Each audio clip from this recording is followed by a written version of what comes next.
Welcome to Tanakh Talk. I'm your host, William Hall, broadcasting to you live out of Kingsland, Texas, USA, with another episode of Torah Talk. Today, we are going to be discussing Torah Parsha Vayeitzei with Rabbi ALON ANAVA from Israel. Rabbi, it's good to have you back in the studio again. Well, actually, you know, I wished I had you in the studio, but until then, this will be as close as I can get, and I'm okay with that. Good to be back. Very good, sir. Very good. So glad you're able to join us here. I'm excited about having you be able to help us out with these Torah Parsha as time proceeds. Just because there's such a high demand overall, and just having some teachings on each week's Torah portion. So that's really awesome. I'm glad to have you here. So how have you been, Rabbi? How have you been? Oh Hashem, thank God. I had a very busy months, and Baruch Hashem, doing good. Thank God. Amen. I love your library. Of course, my wife, she would have already been asking me to please, what are all those? What does he have here? What's over there? She's a big time bookworm, so that's nice. All right. Okay, we'll Rabbi. Do a tour of the library. No, let's say that again. One day we'll do a tour of the library. Oh, that would be great. That'd be awesome. Absolutely. All right. Well, Rabbi, this week we got this coming up Shabbat. We're going to be discussing our Parsha Vayeitzei, and so just a general overview of this week's Parsha, picking up from last week. We're kind of give us a quick summary before we get kicked off, and just tell us where we're coming from and what we're going to, and then you can tell us what it's all about. So it's actually a very fascinating and exciting Parsha. The Parsha's name is Vayeitzei, and he left. And I have a very special spot to this particular Parsha, and it happens to be a very special opportunity. And it's amazing how you chose me for this Parsha, because in general it's talking about how Jacob left his hometown, his land. He went far away to a far away land. He did what he needed to do in regards to his spiritual work. He met his wives, he built his family, and then he went out and went back to his father's house, which is exactly what I just did myself. I grew up in Israel, and when I was 23, I left Israel to the United States. I've been there now for about 18 years, where I transformed my life from being secular to religious. I met my wife, I made a family, and recently, 2 months ago, I came back to my homeland, to Israel. So I have a very special connection with this Parsha, which I always liked this Parsha. It has beautiful message, a lot of interesting insights in the Parsha, which we're going to try to, hopefully we can go through as much as we can about it, because there's so many hidden pearls in this Parsha. Coming back from, continuing from the previous week, we left off that Yitzchak was giving the brachas, the blessing to Yaakov, who seemingly took it in a tricky way. But once Esav, Yaakov's brother, heard that he deceived him, so to say, and took the blessings from him, he got very upset, and he planned to kill Yaakov for that. And there's a lot of interesting information about that, but the Parsha left us off that Yaakov had to flee Beersheba and to run for his life.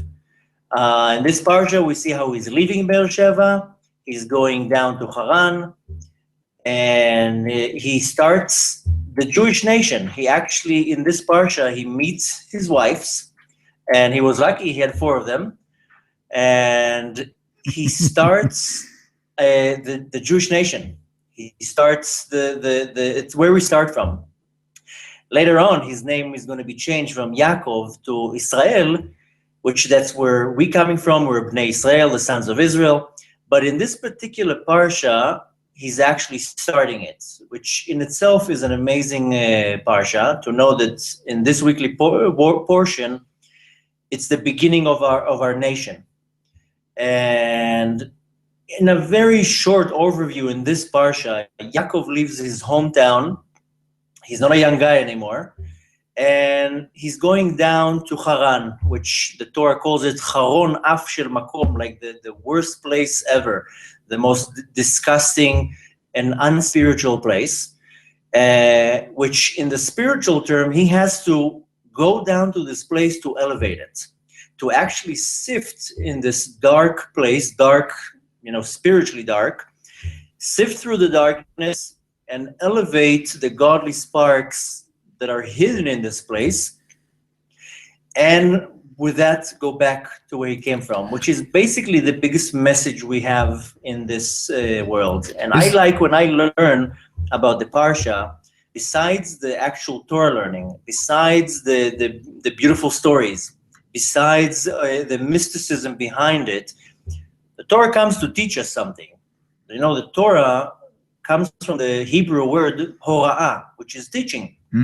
And to teach, it means toreh, teach. So the Torah, besides being an amazing book, it's actually coming to teach us something. And if we're learning the weekly portion and we're not deriving a message to apply to our life, then we're missing the point. The whole point is to go through the weekly portion and to see what I can take out of it, the message I can take out of it and apply to my life, to my day-to-day life, to my life in serving God, and to my place in this world. What am I doing here? So we will try, Bezrat Hashem, in this short session to see the little, the messages that we can derive out of this amazing parasha. And, it's talking about how Yaakov left his homeland.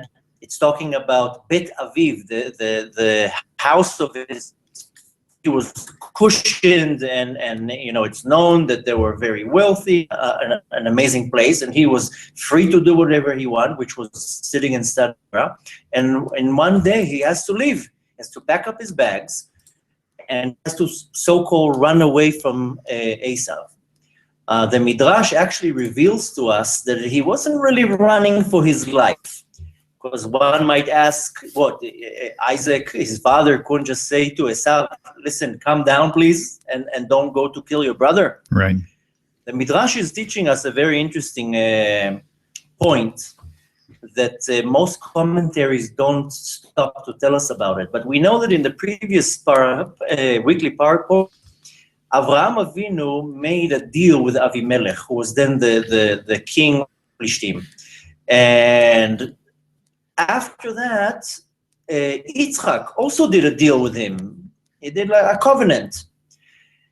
And Yaakov didn't want to do the covenant because it was known to them that from that time of the covenant, it would take 7 generations for the Jews to leave their exile. And if you count, there's exactly 7 generations of Avinu till the generation that Joshua brought the Jews into the land of Israel. And the fathers knew it. The fathers knew that when they're signing this deal, this covenant with Avimelech, it would take 7 generations for the Jews to enter the land of Israel to come back. Because if you remember in the previous parshas, God is telling Abraham that he will give the land of Israel to his kids. And then he told the same thing to Yitzchak, and then he told the same thing to Yaakov in this parsha. Yaakov knew that if he's going to make a deal with Avimelech, if he's going to sign that covenant again, it will delay the entering of the Jews into the land of Israel in another generation. So he ran away from Haran because he didn't want to be caught in this covenant with Avimelech. Not only that he ran away from Esav, Yaakov was not afraid of Esav. We even find a hint in it that when Rivka was telling Yaakov to run away, she would tell him, just go for a few days, for a short period, and when things calm down, I'll call you back, because I don't want to bury both my sons at the same day.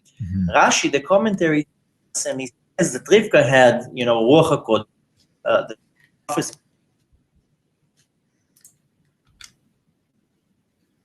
same day. Let me see that. Then Yaakov will kill Esav, and then the kids of Esav will revenge and kill Yaakov. So Yaakov was not afraid of Esav. That's not why he ran away. One of the main reasons that he ran away, he didn't want to get into a covenant with Avimelech, and that's where it all started. More than that, we know that our fathers were prophets. He knew that he had to go down to Haran to start his business, a spiritual business, of course. And the Zohar teaches us that all the three forefathers were tested by God, that they had to go to the worst place in the world, which the Zohar calls it the place where all the klipot are, the negative energy dwells in. And each and every one of the fathers had to go down there, to be tested, to see if he will be tempted, if he would fail, or if he would stand strong. More than that, he had to do a spiritual action that in the language of Kabbalah, it's called the avodat habirurim, the work of sifting between good and bad. So Avraham Avinu, we know he went down to Egypt, and then he came out, and he came not only that he came out safe, he came out berichush gadol, with great wealth. Not only that the klipa, the negative force of this world, was able to affect him, Avraham Avinu was able to overpower it and to completely go out of Egypt berichush gadol, which with a great wealth. Of course, it's talking about a spiritual wealth. Yitzchak did the same thing. He had to go down. We learned last Parsha. He went the same down. Same thing. He went down to Avimelech. He had to do the same test and the same job. Yaakov had to go to Haran, where the Torah is calling it Haron Af Shel Makom, like the most disgusting place. Yaakov had to go down to Haran, and to sift through the spiritual sparks that were there, and to be able to elevate them. And that's what he did. And we know that each one of our fathers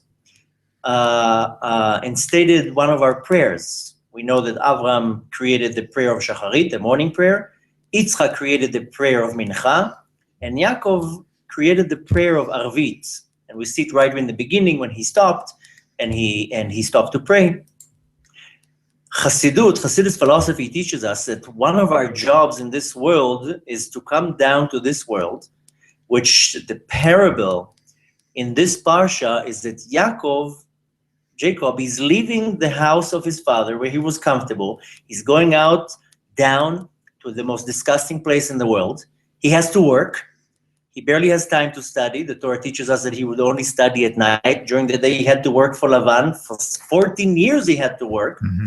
He had to create a family. He had to support the family. He had to educate the kids, and then he had to come out with them, which is exactly teaching us. It's a parable to what we is the journey of our soul.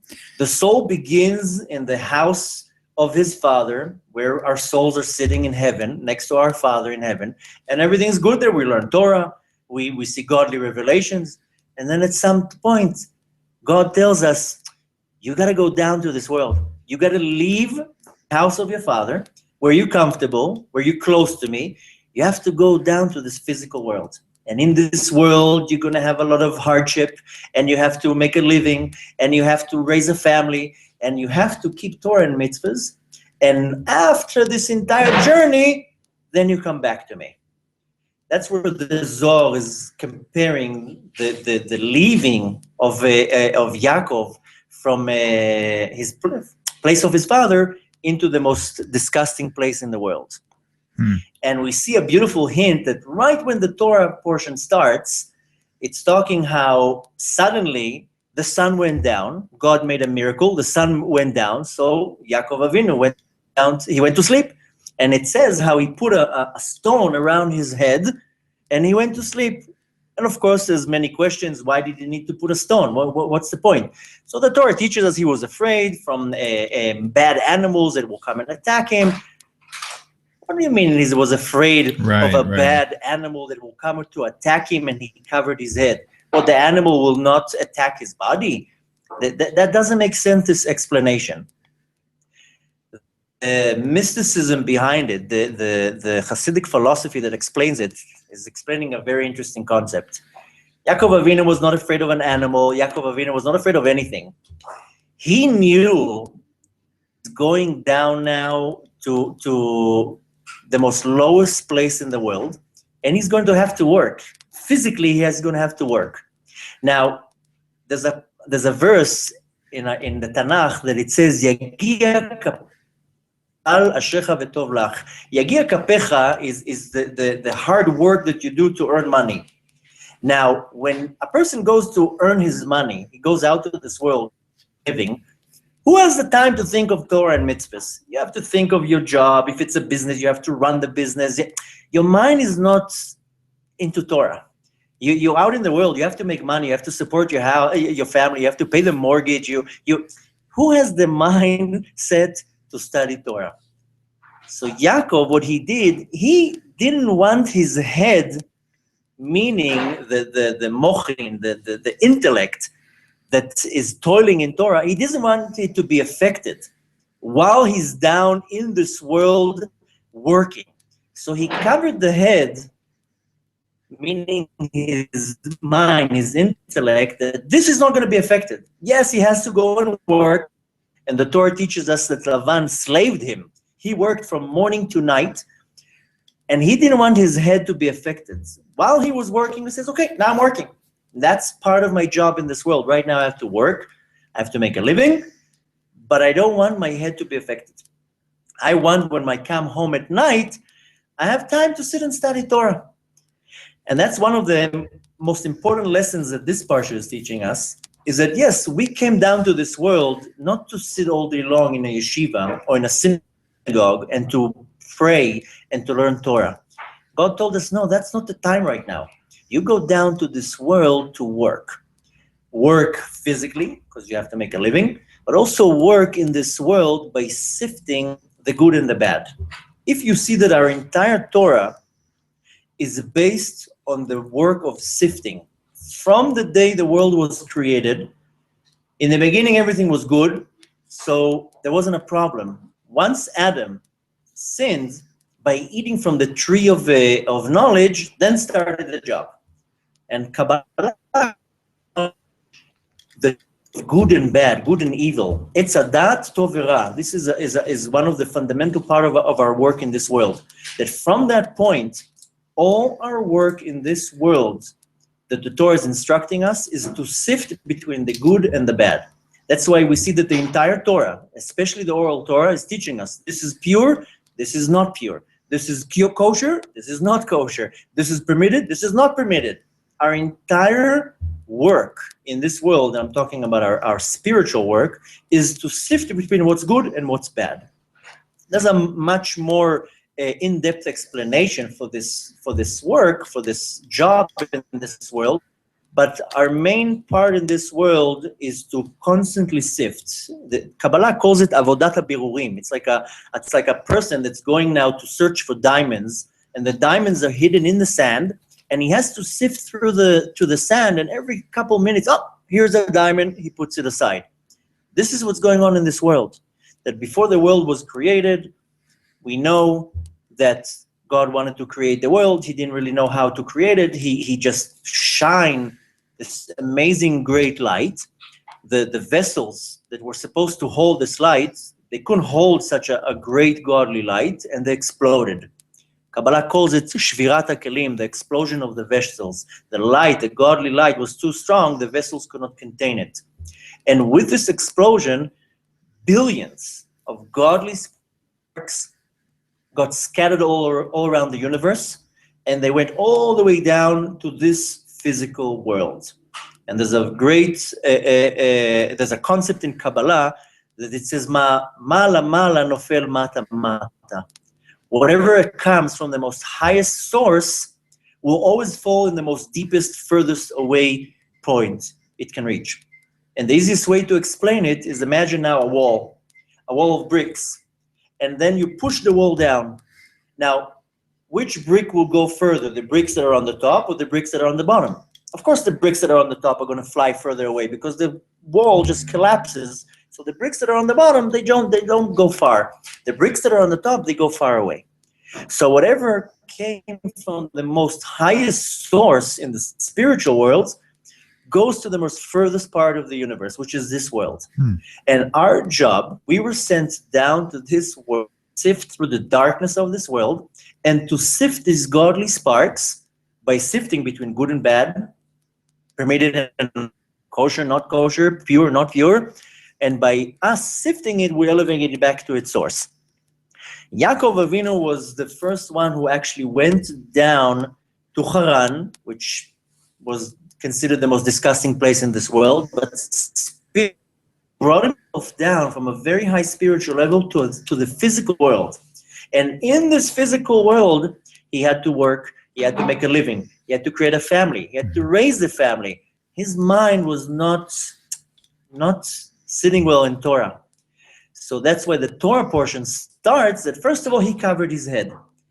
And each and every one of us that we have this mission to go out to this world, one needs to make this spiritual cover to his head when he wakes up in the morning and says, first of all, when I start my day with serving God, I go and wash myself in a mikveh, I go and pray the morning prayers, I learn in the morning, I eat, then I praise, I say the benching after the eating. First, I have to do my spiritual work. But then when I go out to the world, I have to be part of this world. I have to elevate this world, this physical world, but not to forget for 1 second that my main thing is my spirituality. And this parsha signifies this ascending, or should I say more descending. Yaakov was descending from a very high spiritual place to a very low place, and he had to lif'ol ba'olam, he had to work in this world and to change the physicality in order for him to leave. And that's how this parsha starts, that he had to leave, and the parsha ends that he finished his job. He created what he had to create. He established a family. He got all the boys besides one, and he got his wives, and then he left. Then, of course, he did the deal with Lavan, who didn't want him to leave, and there was a whole story. That's already towards the end of the parsha. But the first and most important thing is that we see what we can learn from that is our soul came down from the heavens, from the place where it was comfortable, where it was sitting right next to our Father. And then we had to come down to this world. And this descending down to this world was not such a picnic for the soul. And then the parsha went towards Haran, and then Hashem made a miracle. The sun went down. He went down to sleep. He has a dream, which is the first time in the Torah that we actually learn about the power of dreams. And there's many places in the Torah, and in Tanakh especially, it's talking about dreams. And everybody wants to know, what are the dreams? What do they mean? The reality is that dreams are very, very powerful. Dreams are very real. And Yaakov was the first one who had a dream. After that, we see that Yosef had dreams, Pharaoh had dreams, but he has a dream that he sees a ladder, and he sees angels going up and down the ladder. There's many, many explanations about this ladder, why angels, why they're going up, why they're going down, what angels they have, supposedly they have wings, what do they need a ladder? This part comes to teach us a very, very important part of our serving God. That I said before that all three of our fathers they established our prayers. Abraham established the morning prayer, Yitzchak the afternoon prayer, and Yaakov the evening prayer. Our prayer, a lot of people don't see necessarily the importance of prayer. A lot of people do. A lot of people love praying. A lot of people feel that by praying they get connected to God, that they actually can change something in the universe. The reality is that our prayers are extremely powerful. Not only that they're powerful, they're very, very important. In regards to what I said before, that our soul came down here to sift through the dark and elevate these godly sparks, a lot of people think that we came down to this world to refine our soul or to fix our soul. The truth is, nothing is wrong with our soul. Our soul is perfect. Our soul is pure. Our soul is a piece of God. We don't have to do anything to the soul. But Kabbalah teaches us that the soul has many levels. Not many, it has 5 levels. We know of 5 levels. 3 of the lower levels are actually in the body. 2 of the higher levels, they don't even go into the body. The 3rd of the 3 lower, which is called neshama, which is the soul, a little piece of it comes down to the body. But our main part in this world is to refine the lowest part of the soul, which is called nefesh. When we do that, we do it while we serve God, one of the ways to refine this lower part of the soul, the nefesh, is by praying, because each individual soul has a quota of these godly sparks that it has to elevate. And we elevate these godly sparks when we eat something. We have the opportunity to elevate the godly spark that is trapped in that food and to elevate it to godliness. And to say a very short overview, what are these godly sparks? Everything in this world has a godly power that enlivens it. Kabbalah calls it nefesh. Some people call it energy, a godly energy, a power. The reality is that everything in this world, including inanimates, they have a godly power that constantly enlivens it. We know that there are 4 levels: inanimate, then there's a vegetation, then animals, then humans. These are the 4 levels. It seems that the human is the highest level and the inanimate is the lowest level, but this world is like a mirror. Everything is upside down. The human is the lower level, and the inanimates are in a much higher level. Going back to the same example that I gave before, whatever comes from the highest place falls down to the lowest place. The source of the godly power that enlivens the... Wait a minute. Sorry, I'm getting an interruption here, a different call. That's okay. Very sorry about that. That's all right. That wasn't planned. That's okay. My Skype is on, so somebody just saw that I'm on. He was dialing me. I'm sorry about that. No worries. The godly spark that came down from the most highest place and ascended to this world got dressed in inanimates, anything that is inanimate. Now, I heard once a very interesting explanation that we as humans, we don't see God.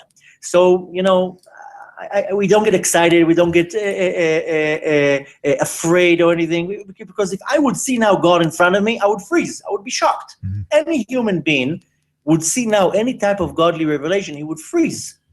Where do you see that? You see it in animals. When an animal who is the prey sees, the deer sees the lion, it freezes because it's afraid. The inanimate, why it seems like it doesn't have any godly power or energy in it? Because it constantly sees godly revelation. It constantly sees God, so it's frozen. It cannot move. So even in the inanimate, there's some type of a godly energy that when we consume it, we actually dissect. The physical part stays in our body. The spiritual part goes back to its source. So anything that I consume, it can be inanimate, it can be water or salt, or it can be a vegetation, it can be animal, I can eat a chicken. Anything that I consume, the physical part of it stays in me, the spiritual part of it gets separated and gets elevated to God. This is the concept of releasing these godly sparks. And everything has these godly sparks in it. One of the ways to release them is by prayer.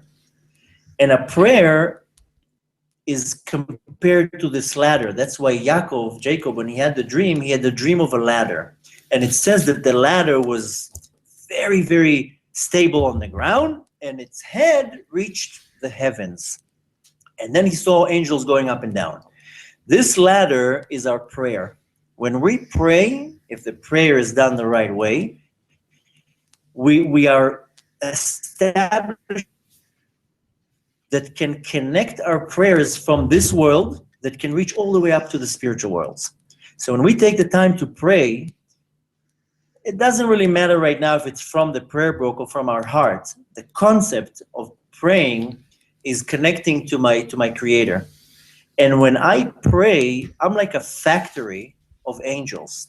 Bechlal, we know that Kabbalah teaches us that any positive action, I create a positive angel. A lot of people like calling it a positive energy, but the reality is that I do something good right now. I do any type of charitable act, or any good thing or even a good thought, a good word, I create a positive angel. Which of course that angel, is positive, its whole being is to do good. Chas v'shalom, if I do something negative, a negative act, then I create a bad angel. Now, of course, a lot of people call it a bad energy. The reality is that we are so powerful as humans that anything that comes out of our mouth, even in our action, right away creates some type of a spiritual wave that, you can call it in our language karma. You throw out good will come back to you.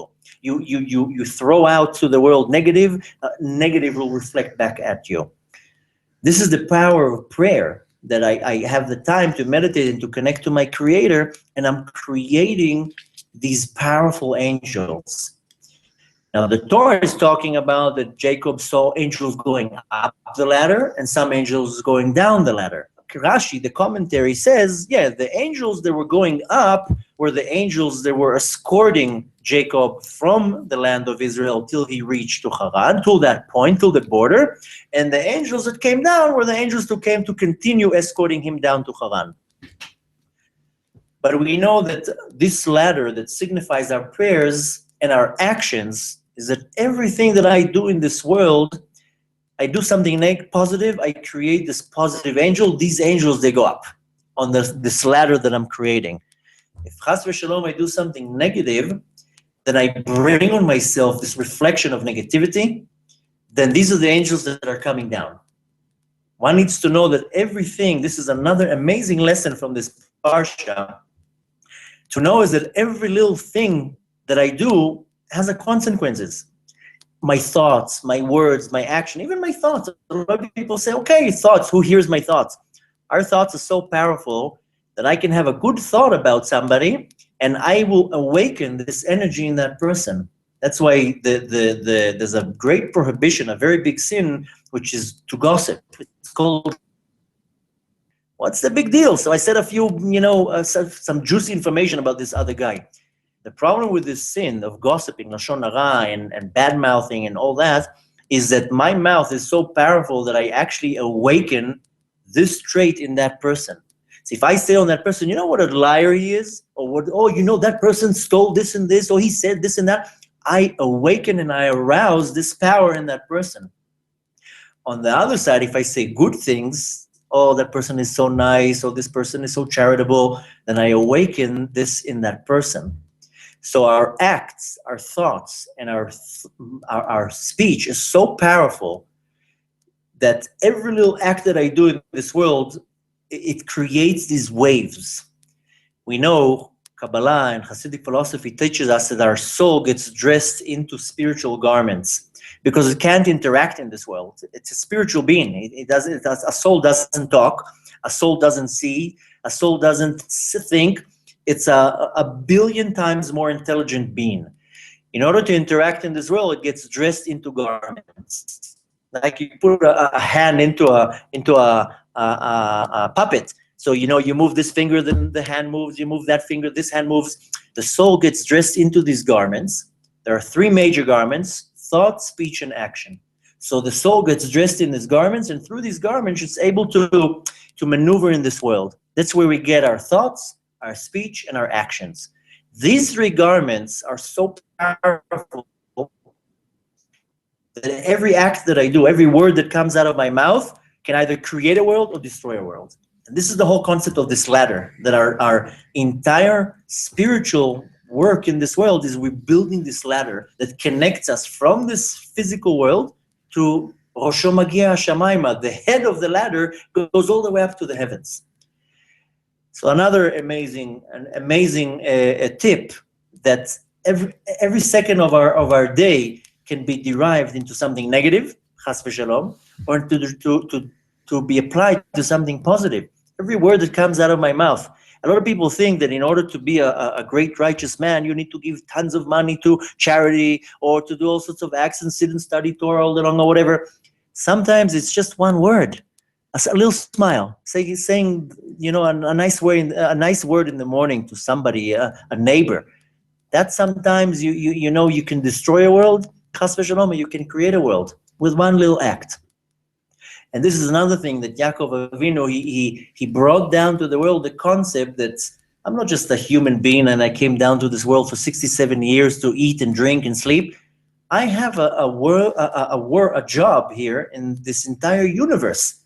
And first, I have to connect myself, I have to connect my world, in this world, the lower world, to the spiritual world. And this is the whole concept of the ladder. Why Dafka in the dream he had it, because he had to be in some type of a state of mind where he also got the godly revelation. It says that while he was dreaming, God revealed himself. And in this revelation, we actually got an amazing promise that, the entire world is fighting over it right now. If the land of the Jews really belongs to the Jews, or should it belong, chas v'shalom, to somebody else? In this dream, in this prophecy, in this godly revelation that Jacob had, God is telling Yaakov, on this land that you are lying on, this is the land that I'm going to give for your kids, to your the generations that are going to come out of you. They're going to get this land. And we know that the place that Yaakov fell asleep is exactly where the Bet HaMikdash was, where the holy temple was, where the Mizbeach, the altar was. This is exactly where Avraham Avinu took Isaac to be sacrificed. This is the spot. This is how Yaakov Avinu, when he woke up, he says, Ze Sha'ar HaShamayim. This is the gate to the heavens. This is the place where he fell asleep. That was where this godly revelation was. And in this godly revelation, God is telling Yaakov, he's promising him, this land that you're lying on. Rashi says that God folded the land in order for Yaakov to sleep on the entire land. And in this revelation, God is telling Jacob, this land is going to be for your kids. So we're already getting another promise here. Another amazing lesson from this Parsha, and we're just in the beginning, we didn't even get through the third verse. This is one thing that I took to myself as a lesson from the day that I became observant. And anyone that I get in touch with, I tell them, you got to apply it to your life. It says, Yaakov says that if Hashem will help him and support him, etc., he will give him what's called a maaser, 10% of his earning. And this is not a mitzvah, one of the 613 mitzvahs, but this is a great mitzvah of giving 10% of what you make. It's called maaser. And I saw beyond amazing miracles that people who are very particular of taking 10% of what they make and giving it to God, which means giving it to charity, I saw amazing,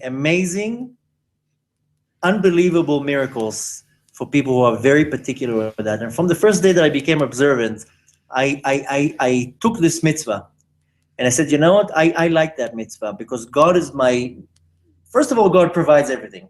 My sustenance, my money, everything God provides to me. Kind of makes sense that I'll take a portion of it and give it back to him. But here God says, you know what, don't look at me as your provider. I'm your partner. You have a business, I'm a partner. You have a family, I'm a partner. I'm a partner with everything. I only want 10%, which is nothing. Our real physical partner, the IRS, they take much more than 10%. God says, I only want 10%. 10% of what you make. You make $1,000, you give me $100. You take that $100 and you give it to charity, you give it to poor people, you give it to whoever needs it. And whoever applies that, I saw such amazing things that people are very particular about giving this meiser, this charity. This is not considered tzedakah, a charity. This is considered meiser. You take 10% of what you make and you apply it to charity. And again, it's not a mitzvah from the Torah, but this is like a bonus. And Yaakov Avinu said to Hashem, if you protect me and you'll provide to me and you will give me whatever I need. He knew he's going to a very rough place. He knew that his future father-in-law / boss is not a nice guy. He knew he's going to, squeeze him and not going to give him, the time of day to do anything. So he said to Hashem, he was making a condition. If you help me and you support me and you guide me, then I'll give 10% to you. And the amazing thing is that we see it with all three fathers. Avraham Avinu said that, Yitzchak said that, and now Yaakov said that they will give. It wasn't a demand from God. Rather, they said, oh, I want to give you something. And the reality is that everything that we have in this world, we get from God for free. Even air, even the basic things that one doesn't appreciate, it all comes from God. You wake up in the morning, your body moves, that's a miracle. You're able to talk, it's a miracle. You have a job, you have a life, you have a place to stay, to live, that's a miracle. God is giving it to you. And most people don't apply the idea that I have to be thankful to my Creator. He's everything that I have, I got from Him. So the minimum that I can do is show some appreciation. And all three of our forefathers said they weren't even commanded to do that. They said, I want to give you something. I want to give part back. And the reality is that if a person lives his life with the thought that everything that happens to him, it happened because God gave it to me. I made a good business deal now. It's not because I'm sharp. It's not because I was in the right place at the right time. It's because God blessed me to do that business deal. Right. And I met my wife. It's because God blessed me to meet my right wife. And I have kids. This is a big blessing. I have a place to live. Everything that I do is provided by my Creator. And one of the most disgusting things, I think, is to not to be thankful. And if a person applies that trait, that you're thankful, not only to your Creator, to anyone, you have to be thankful for every good thing that somebody does for you. You have to show appreciation. And this is another amazing lesson from this Parsha, is that, a person should not be, I don't know if I'm going to use the right word, freeloader, but, a lot of people think that they own everything and they did everything and they achieved everything, which is a very bad attitude. The attitude should be that I'm nothing. The fact that things are working out, that's amazing. That's amazing that God is actually giving this to me.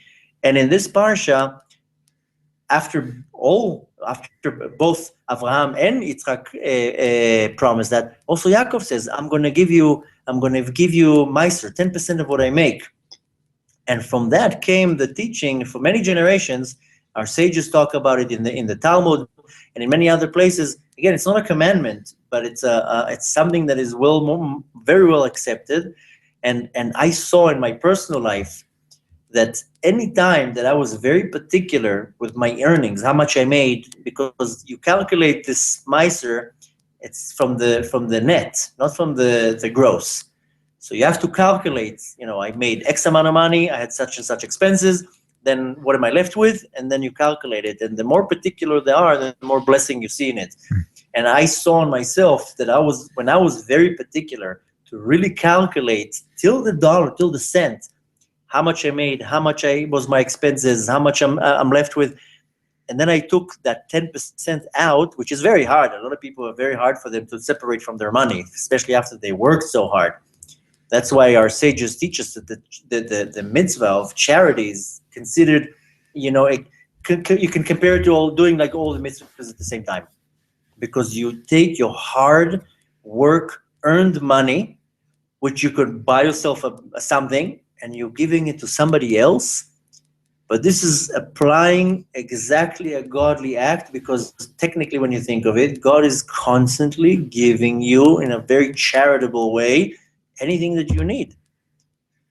And when a person applies this thing to his way of life, is this character of being thankful all the time.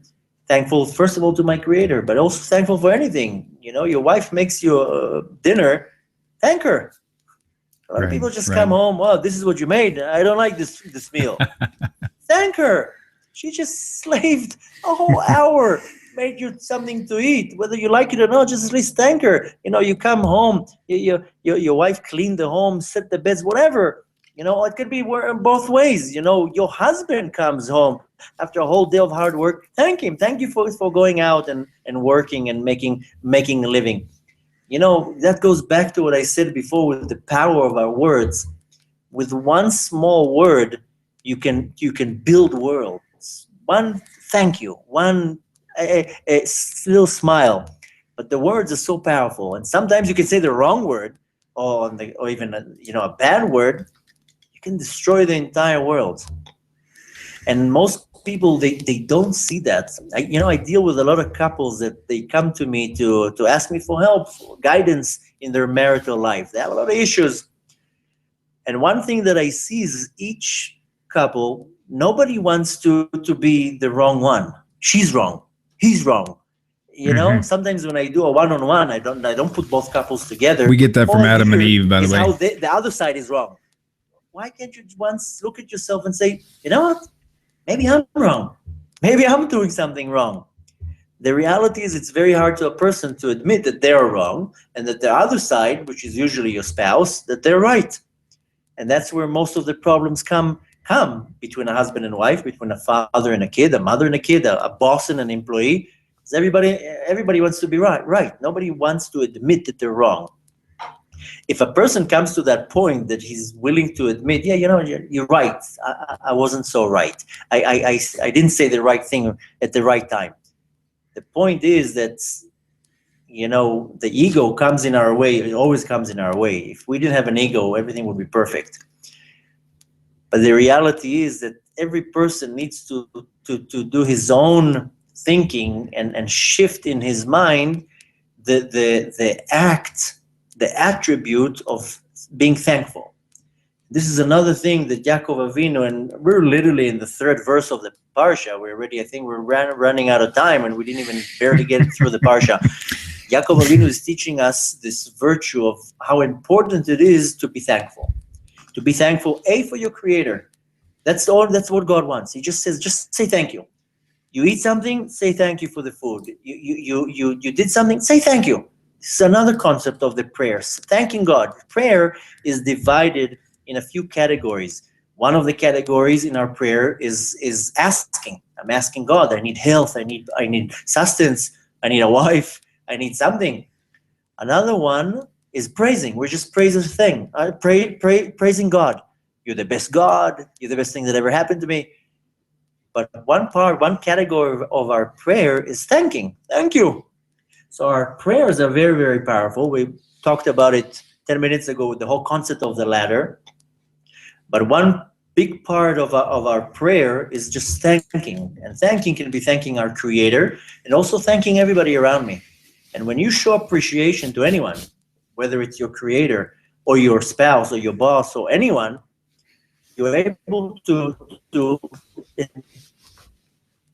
you are able to change a person's day just by saying a nice word and for sure thanking, because most people don't go out of their way to thank somebody. Somebody did something good to them, he owes me. He has to do it. No, he has to do nothing. Right. Person needs to be very humble and say, thank you. If you did something to me, then I'm going to thank you for that. This is another amazing teaching in this parasha, that one needs to be very humble and thank everybody around him and to be appreciated.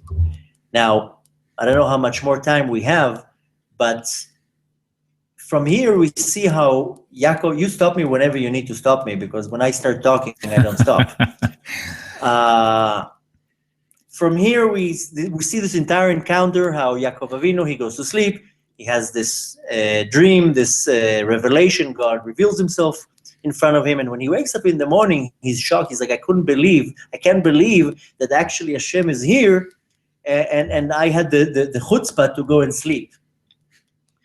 But this is how our parasha starts, that Yaakov Avinu is going out on his journey, and then he finds himself down in Haran, where that's it. He has to now go and work.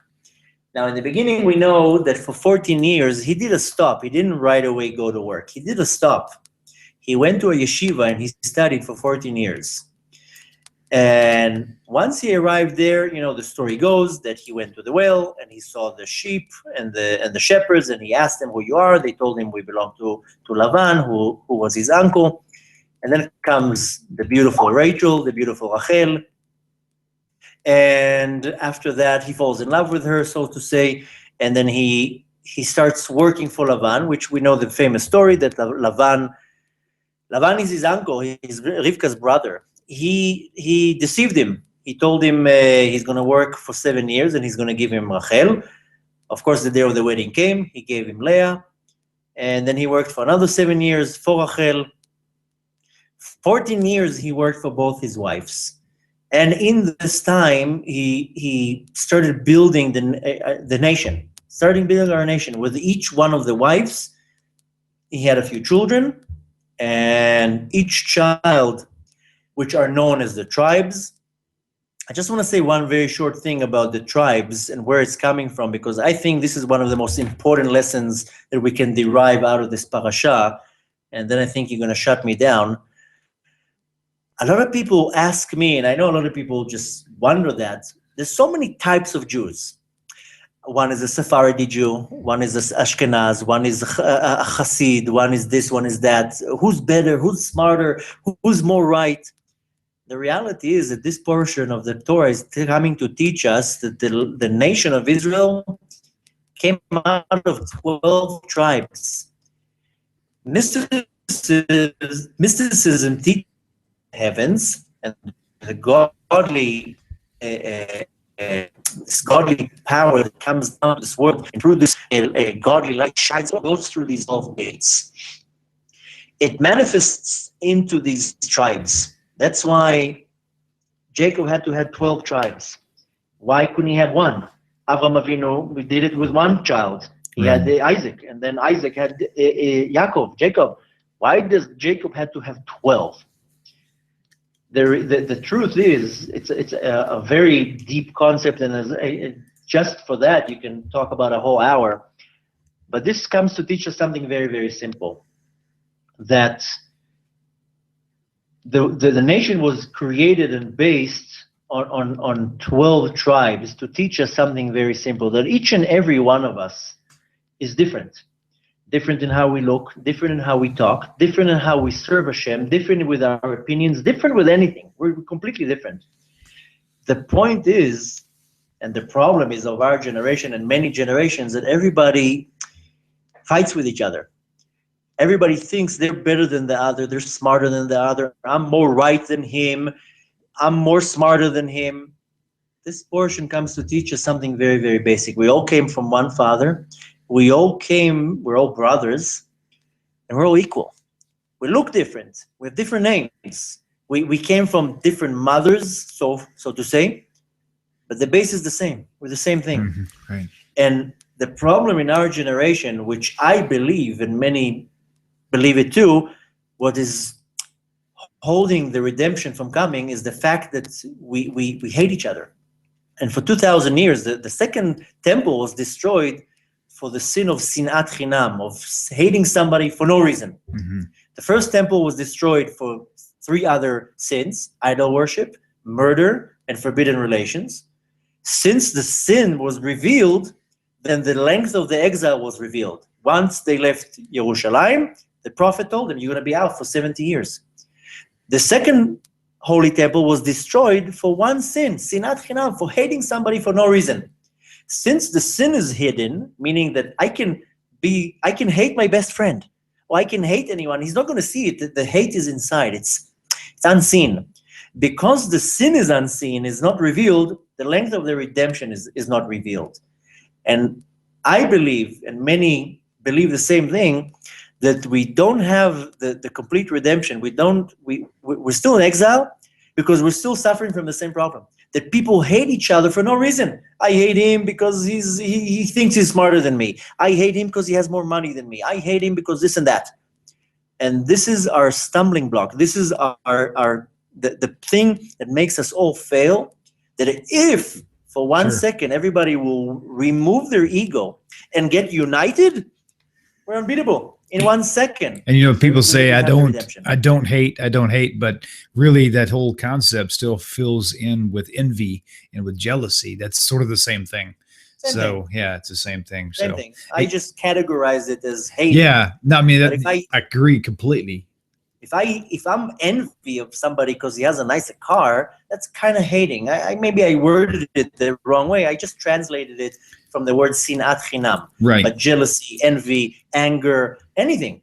Most everybody I know actually kind of associates that learning the same way with hate, that they agree that that's the proper term.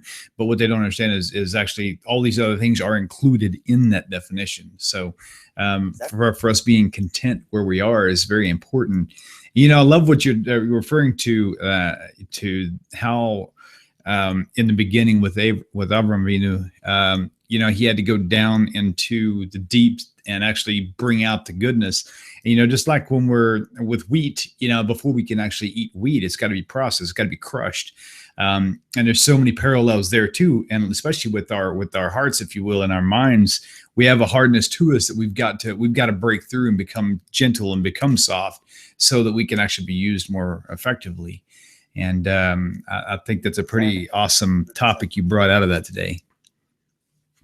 I personally think, you know, all the weekly parshas are amazing, and, you know, there's hidden diamonds and pearls. But this is one of the parshas that I really relate with, because it has so many powerful messages to our day-to-day life, to apply to our life. The whole point of the Torah is don't, you know, fly in the universe. The Torah wants to give you concepts that you can apply to your day-to-day life.